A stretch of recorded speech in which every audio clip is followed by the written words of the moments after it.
ہزارہ پاکستان میں کہاں سے آئے؟ 13ویں صدی میں چنگیز خان نے افغانستان پر حملہ کیا اور اس کی فوج کے کچھ لوگ یہیں کے ہو کے رہ گئے۔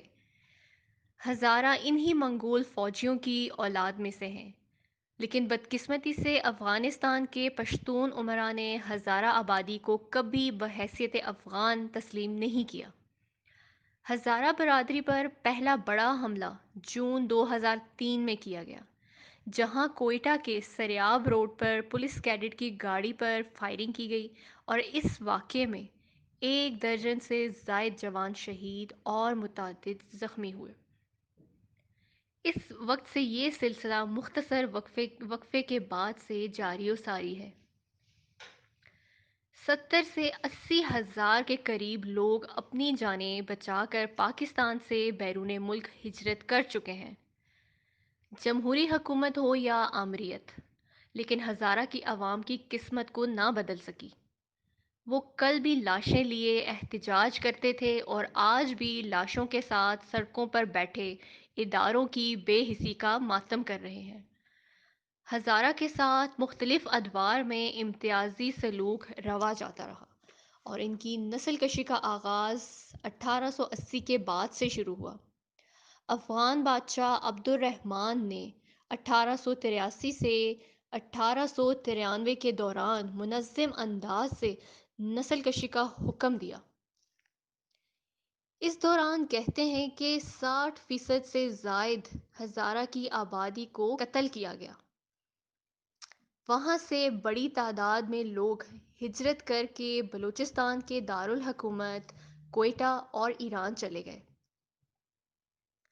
تحقیق کے مطابق 19ویں صدی کے آخر میں ہزارہ برادری کی زندہ رہ جانے والی خواتین اور بوڑھوں کو غلام بنا لیا گیا۔ بطور غلام ان کے بڑے پیمانے پر خرید و فروخت بھی کی جاتی رہی۔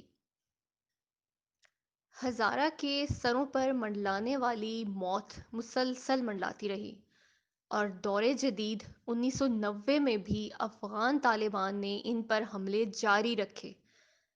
افغان صوبے بامیان اور مزار شریف میں ان کی اکثریتی آبادی پر حملے ہوتے رہے۔ ہزارہ کی جماعت حزب وحدت کے سربراہ عبدالعلی مزاری کو 1995 میں طالبان نے اس وقت قتل کر دیا تھا جب وہ ہیلی کاپٹر کے ذریعے مذاکرات کے لیے طالبان سے ملنے جا رہے تھے۔ ہزارہ کی زندگی میں کچھ راحت و سکون صدر حامد کارزئی کی حکومت میں نصیب ہوا۔ 2004 سے حامد کارزئی نے انہیں ہزارہ کو حکومت سازی میں بھی شامل کیا اور کسی حد تک امتیازی سلوک میں کمی آئی۔ ہزارہ محنتی اور جفاکش ہوتے ہیں۔ ہزارہ نے مسلسل نسل کشی کے باوجود ہمت نہ ہاری اور انتھک محنت کر کے زندگی گزاری۔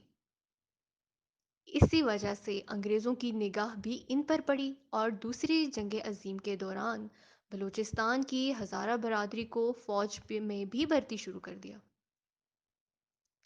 اسی دور کا بڑا نام جنرل محمد موسیٰ ہے، جنہوں نے 65 کی جنگ میں پاک فوج کی قیادت کی۔ ہزارہ نے کھیل ہو یا سرکاری ملازمت یا تجارت، سبھی جگہ اپنا لوہا منوایا۔